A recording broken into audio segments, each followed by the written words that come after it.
Queridos, deixa eu convidar vocês para uma rápida reflexão de 20 minutos em um texto bíblico. Podemos? Uma rápida reflexão em um texto bíblico. Faltou alguma coisa, irmã Natália? Não, né? Então localiza, por favor, na sua Bíblia. Localiza na sua Bíblia, por favor. Mateus capítulo de número 8, versículo de número 14. Mateus 8, versículo de número 14 e versículo de número... Mateus 8, versículo de número 14 e até o versículo de número 17. Quem achou, diga amém. Mateus capítulo de número 8, versículo 14 ao 15, perdão. 14 ao 15. Vamos ler juntos? Aleluia. Quando Jesus entrou na casa de Pedro, viu a sogra deste de cama e com febre. Tomando-a pela mão, a febre a deixou. E ela se levantou e começou a servi-lo. Ao anoitecer, foram trazidos a ele muitos endemoniados. E ele expulsou os espíritos com uma só palavra. E curou a todos os doentes. Amém? Queridos, esse texto é um texto pouco pregado. Eu quase não ouço pregações sobre esse texto. Quase não é comum pregar sobre a febre da sogra de Pedro. Mas Deus ventilou esse texto ao meu coração para dar-lhes algumas instruções nessa noite. Pelo menos 3 coisas eu quero compartilhar com os irmãos sobre esse episódio da cura da sogra de Pedro. 3 grandes lições para a vida. Aleluia. A primeira lição para a vida é que a cura da sogra de Pedro, comparado aos milagres que Jesus já fez, por exemplo, andar sobre as águas, milagres como com uma palavra dita à distância, o servo de um centurião ficar curado, milagres como bradar no meio de uma tempestade e o vento, que eu nunca ouvi dizer que vento tem ouvido, ouvir a voz do Senhor e se acalmar, milagres como multiplicar pães e peixes e matar a fome de mais de 5.000 pessoas em um dia. São milagres extraordinários. Milagres como falar aos demônios, e não importa a quantidade, com uma palavra dele, todos são impelidos, e aquele endemoniado é liberto. Milagres que nos entusiasmam, milagres que envolvem a nossa fé, milagres que, quando lidos ou ouvidos ou feito pregações sobre os mesmos, nos levanta o ânimo, nos dá altruísmo, nos dá uma visão mais ampla, nos faz ser mais entusiasmados na fé.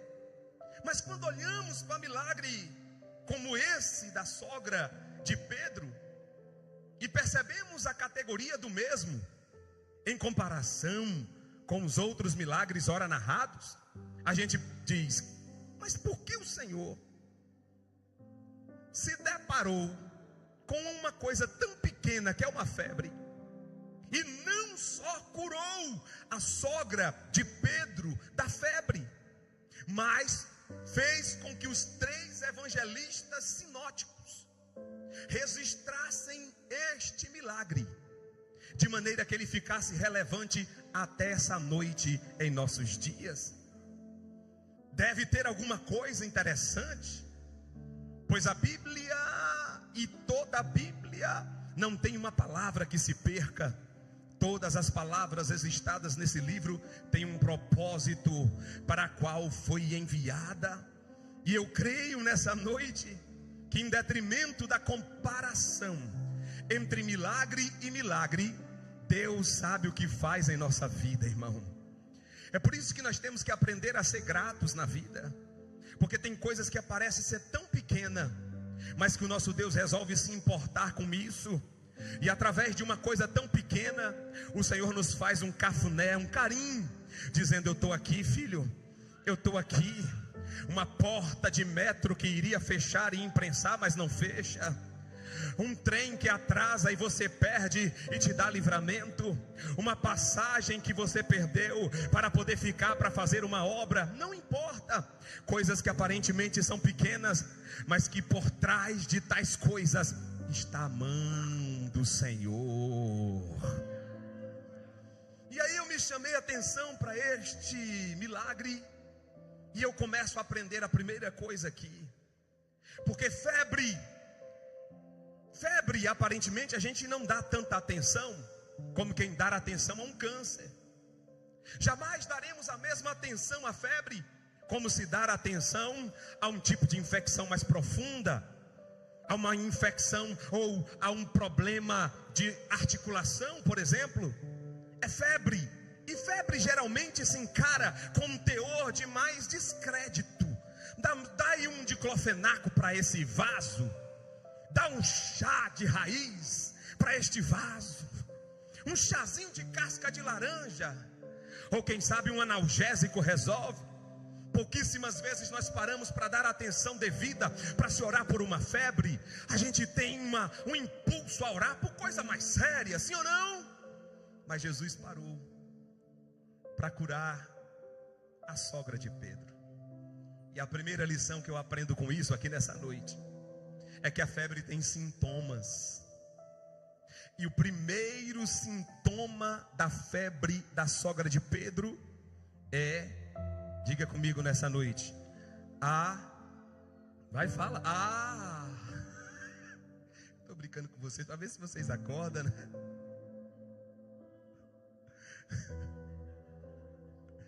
Ela nunca perde uma viagem.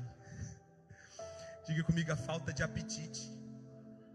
Quem tendo febre, uma febre mesmo, daquelas que deixa como a de sogra de Pedro, de cama, e consegue se alimentar normalmente. Uma das primeiras coisas que nos advém quando estamos com febre é a falta de apetite. E eu quero trazer isso para o mundo espiritual. Talvez tem coisas que parecem ser pequenas em nossa vida, mas esse tipo de coisa está causando febre espiritual. E a primeira coisa que uma febre espiritual causa na vida de uma pessoa é a falta de apetite pela palavra do Senhor. Tem gente que está na igreja, que está cantando, que está adorando, mas está com febre. E a notícia boa nessa noite é que assim como Jesus entrou na casa da sogra de Pedro, Jesus também adentrou nesta casa nessa noite.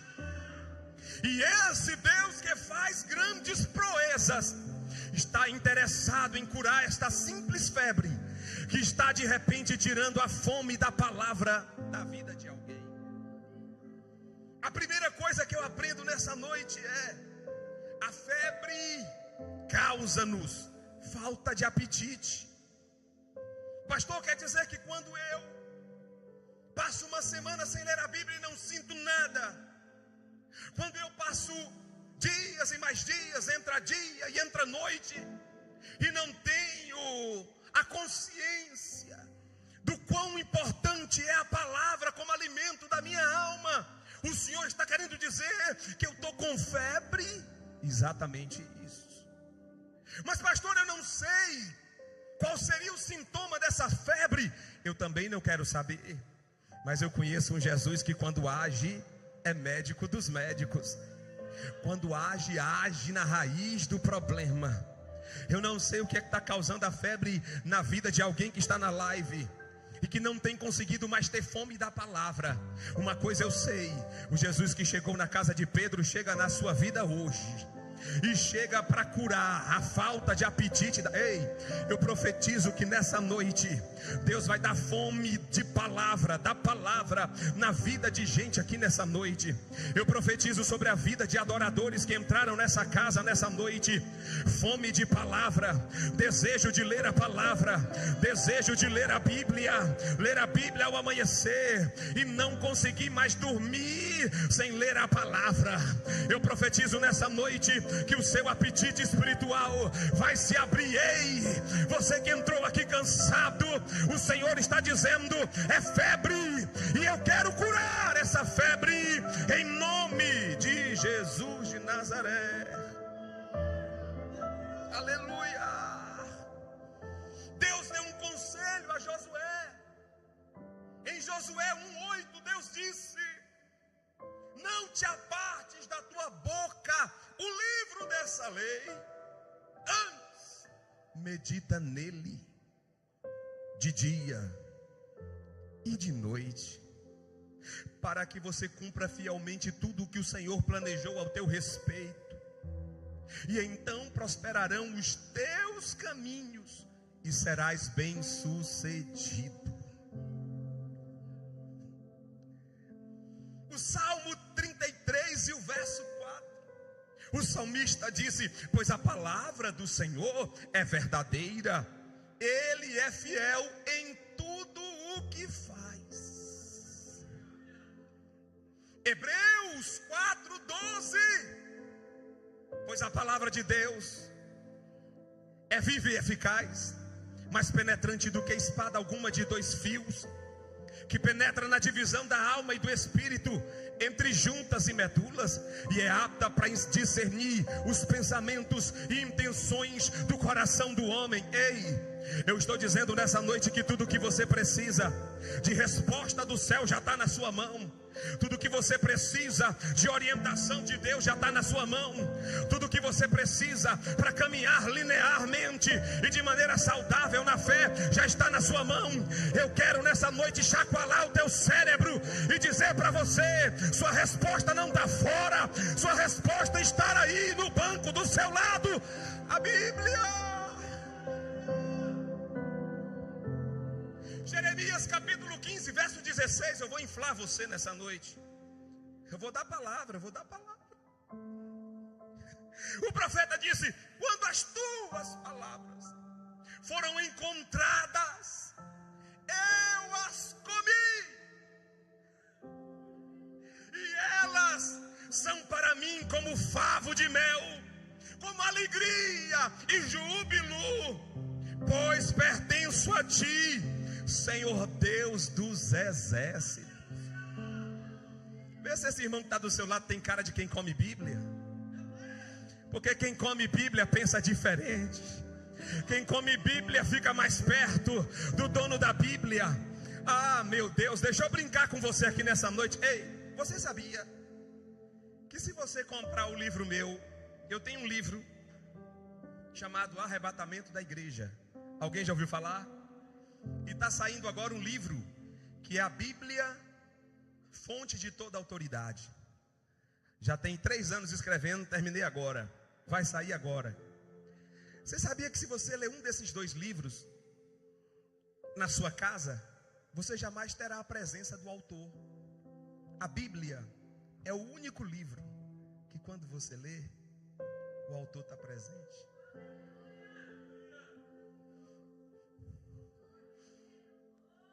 Você abre para ler, o autor fica pertinho ali. Eu assino embaixo, filho. Eu assino embaixo, filho. Oh, aleluia, aleluia, aleluia. Por que eu tenho que ler a Bíblia? Porque eu tenho que ter fome da palavra? Porque Paulo, ao escrever a carta aos Efésios da prisão em Roma, capítulo de número 6 e verso 17, Paulo disse: usem o capacete da salvação e a espada do Espírito, que é a palavra. Palavra. Oh glória.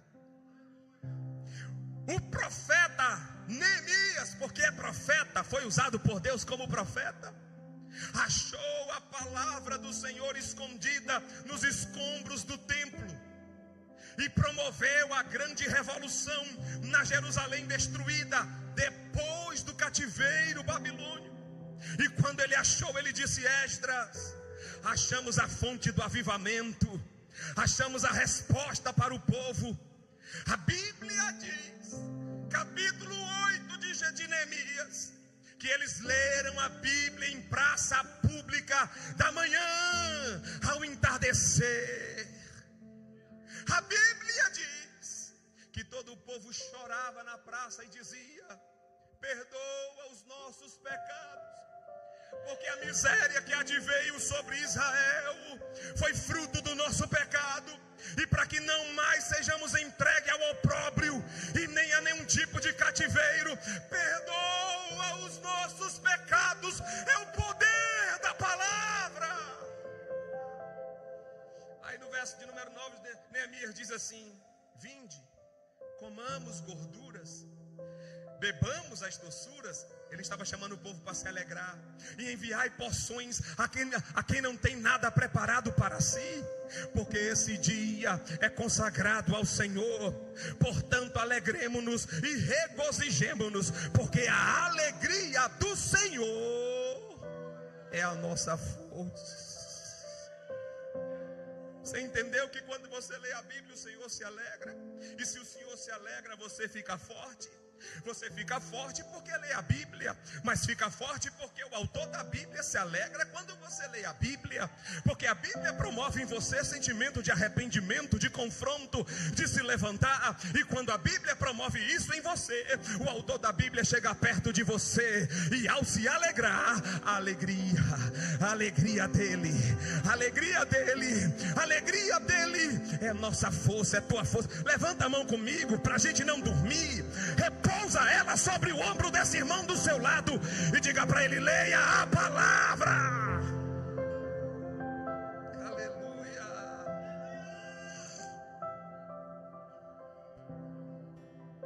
Meu irmão, eu vou dizer mais uns versículos aqui que o pastor falou hoje de manhã que quando a gente vira pastor de igreja, pastor Vale, a gente deixa de ser pregador. Eu deixei de ser pregador desde quando virei pastor de igreja. Antigamente era vá. Agora não, a gente prega só ensinando. Eu prego mais não. Meus amigos do Brasil que assistem a live dizem assim: epa, o que foi que houve?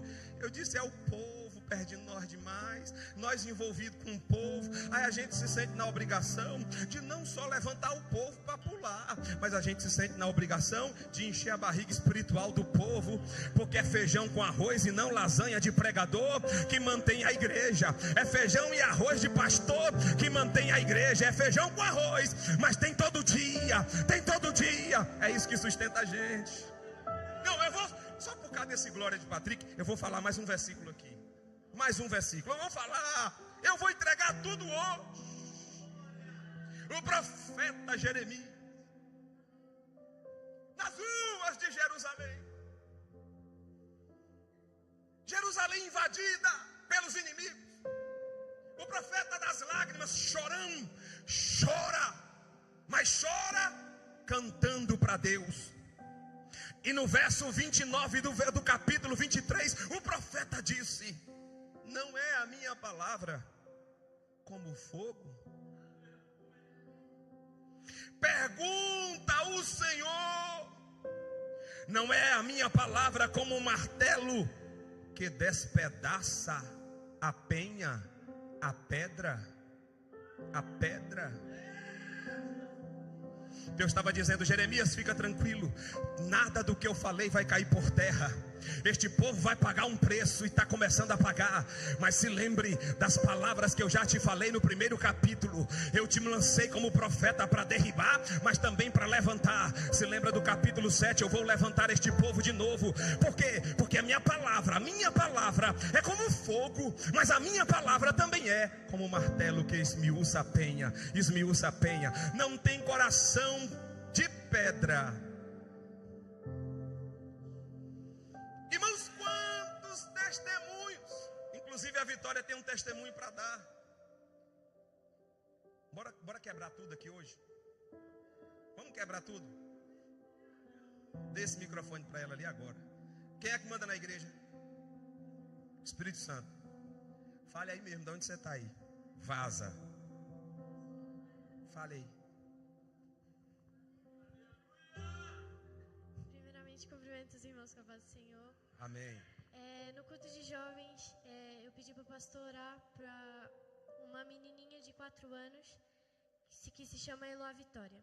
Ela tinha sido internada no hospital, fazia 2 dias que ela estava internada no hospital com uma doença que ela poderia morrer em 48 horas.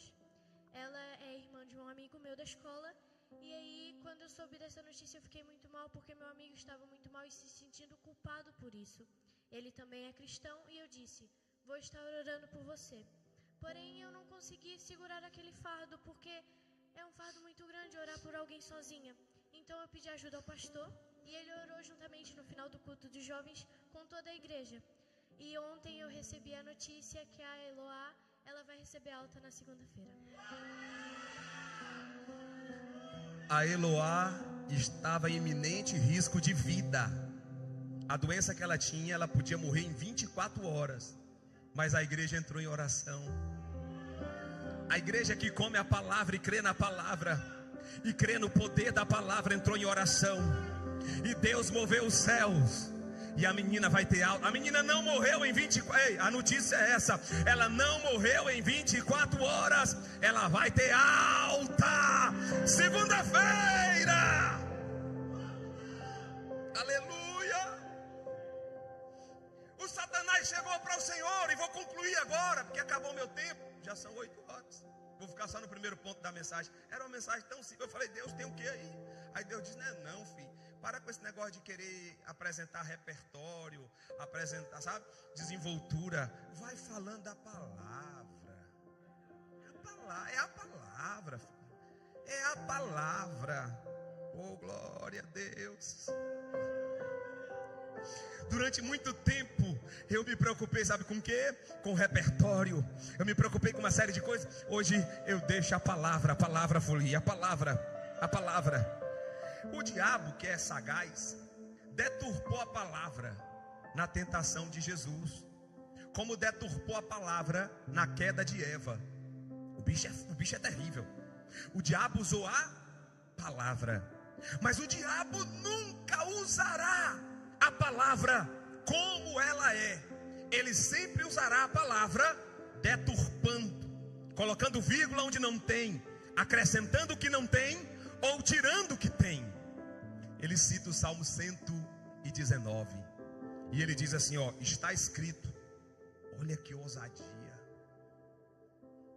Jesus no deserto, jejuando para começar o ministério, e o diabo se apresenta dizendo, está escrito. Dará ordem ao teu respeito, para que te guarde, e para que não tropece com teu pé em pedra, e que te guardem. E disse, lança-te daqui a baixo. Jesus disse, você só esqueceu um detalhe. É o versículo 11 e o versículo 12. Ele só citou a metade do 12. O bicho é terrível. Ele citou 11 e a metade do 12 do Salmo 91. E aí na metade do 12 ele para. Aí Jesus termina o que ele deixou de citar. Eita, glória a Deus. Sabe que Jesus termina sabe o que termina? Que ele não fala ali, na verdade. Ele não esquece, em todos os teus caminhos, para que não tropece com teu pé em pedra. Em todos os teus caminhos, fala de propósito. Os anjos só estão à disposição para quem vive no propósito. Não adianta eu sair daqui sem propósito nenhum e passar um autocarro e eu me jogar na frente, porque está escrito que aos anjos do Senhor nos protegerá quando tropeçarmos com o pé em pedra. Não adianta, os anjos só protegem quando você está no propósito. Pegou a sagacidade do bicho? Aí Jesus pega ele na palavra. Você não está falando de palavra? Pois eu também vou falar a palavra. Está escrito, nem só de pão da terra. Quando ele pede para Jesus multiplicar o pão, viverá o homem, mas de toda a palavra que sai da boca de Diga palavra. Tem dois sentidos aqui. Primeiro sentido, palavra rema, dita, profetizada. Segundo sentido, palavra logos, escrita. Sabe o que é que Deus está dizendo para nós nessa noite? Para quem gosta e ama a palavra e quer conhecer a vontade de Deus, Deus manda a palavra escrita, já está na sua mão, mas também manda a palavra falada, profetizada. Se for preciso levantar um profeta de plantão para sacudir você, para me mostrar um horizonte, para me ajudar numa decisão, ele levanta, porque é palavra rema e é palavra logos. Deus está dizendo: a palavra que eu tenho para vocês alimenta vocês, dá direção, tem tudo o que você precisa. Se eu fosse você, eu dava um glória ao nome do Senhor, porque a palavra está disponível. Eu vou terminar agora. Acabou. Eu falei para vocês que a febre, ela tira o apetite. A segunda coisa que a febre causa, eu vou terminar agora, é que a febre nos dá uma indisposição terrível. Tirando os anjos aqui, todos os que já tiveram febre, quando você teve febre, você ficou com muita vontade de trabalhar? O que aconteceu com você? Você ficou amuado. Você ficou meio que sem ânimo. A cama te abraçava e dizia: fica, e você fico. É a febre. Indisposição.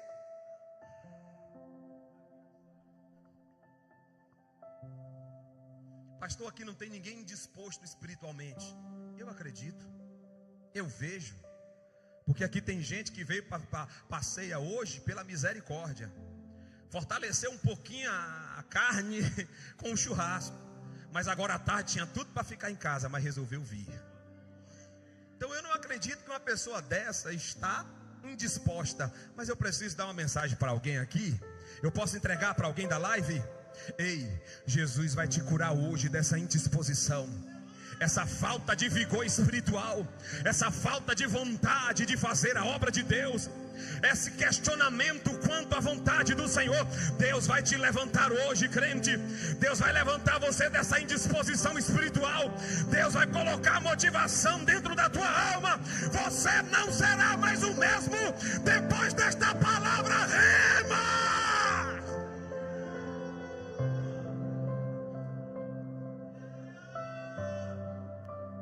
Irmãos, eu escrevi um bocado de coisa aqui, não tem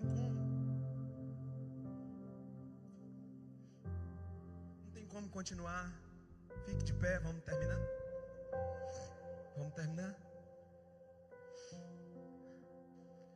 Quando Paulo escreveu a carta de 2 Coríntios, no capítulo 4, verso 16, Paulo estava escrevendo uma carta para orientar os irmãos quanto às questões espirituais. E no versículo 16 do capítulo 4, Paulo disse: por isso não desanimamos, embora embora exteriormente estejamos desgastados, embora exteriormente estejamos desgastados, no entanto, interiormente estamos sendo renovados dia após dia.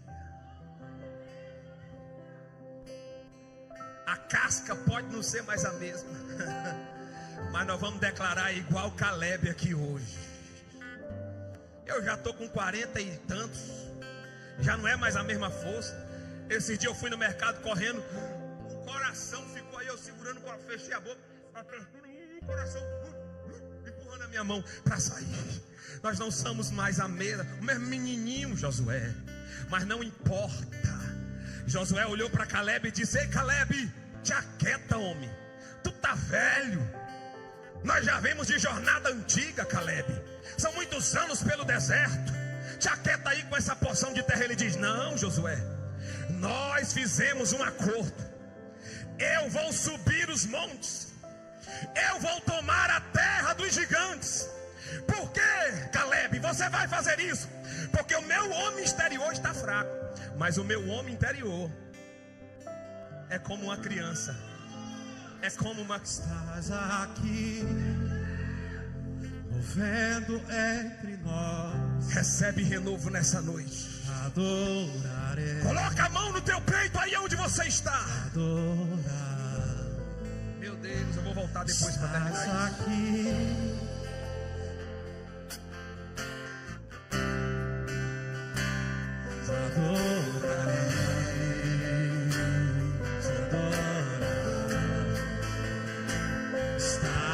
Só os renovados adoram.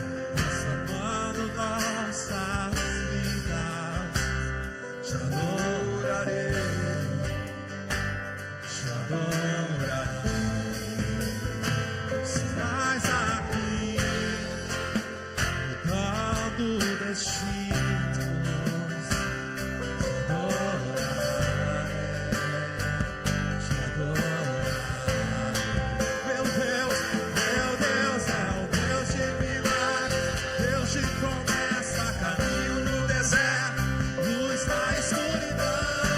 Meu Deus, Adora com a alma. meu Deus é Deus de milagres, Deus de promessas, caminho no deserto, luz na escuridão. Meu Deus, esse é quem tu és, esse é quem tu és, esse é quem tu és, esse é quem tu és, esse é quem tu és. Olha essa, olha essa. Olha esse. Receba, receba, receba. Filipenses 1:6. Porque eu estou convencido. De novo. Porque eu estou convencido, convicto, de que aquele que começou a boa obra em vós vai completá-la até o dia de Cristo. Não, recebe, recebe. Salmo 27, verso 1. O Senhor é a minha luz, a minha salvação. De quem terei temor? O Senhor é o meu forte refúgio. A quem temerei? A quem temerei? Um espírito de autoridade está caindo sobre a igreja nessa noite. Tu és a resposta, Jesus. Enxugue as lágrimas, restaura os corações. Tu és a resposta, Jesus.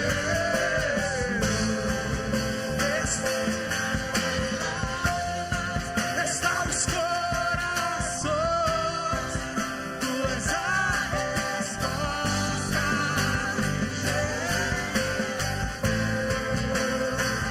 meu Deus é o Deus de milagres, Deus de promessa. Você crê nisso? No deserto, luz na escuridão. Meu Deus. Esse é quem tu és. Agora olha para o lado assim. Por favor, me ajuda. Olha para o lado e diga assim: para você, eu tenho uma profecia para deflagrar. Diga assim: receba. Diga: receba. Filipenses 4:13. Diga: tudo posso. Não, diga com força: tudo posso naquele que me fortalece. Diga: tudo posso naquele que me fortalece.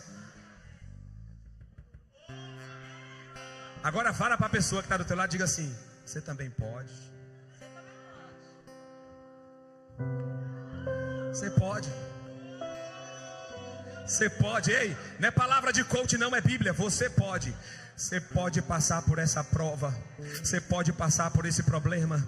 Você pode passar por essa escassez. Você pode passar por essa porta fechada. Você pode passar. Ei, você vai. Ah, não. Não. Vamos profetizar forte. Olha para o lado e diga: você vai. Diga: você vai. Diga: você pode. E você vai. porque aquele que te fortalece já liberou a teu respeito. Você pode. Agora.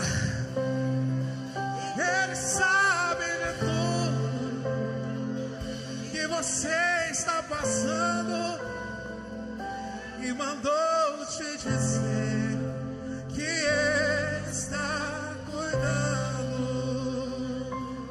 Não chores, quem cuida de você não dorme. Derrama sua levanta.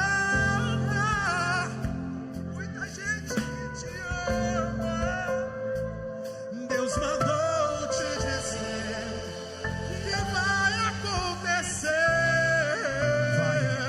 Deus mandou te falar que tudo vai passar. Escute, lembra de onde você veio e aonde que você chegou. Lembra de todos. Nem era pra você estar aqui, mas Deus falou assim. É sim. Você. E onde colocar a mão eu vou abençoar.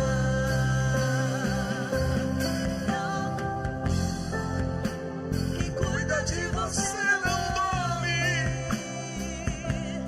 Levanta. Não tô conseguindo cantar não. Desculpa. Que vai acontecer. Deus mandou te falar que tudo vai passar.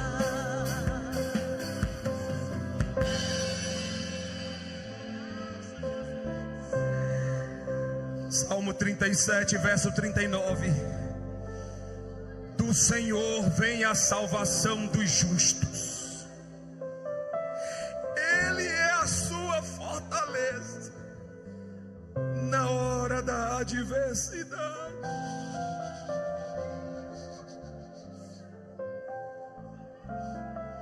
Deus te fortalece hoje. Não chores. Deus te levanta, Deus te ergue hoje. Levanta. Tem muita gente que te ama. Deus mandou te dizer que vai acontecer. Vai acontecer no tempo dele. Deus mandou te falar que essa tempestade vai passar. Oh, glória a Deus.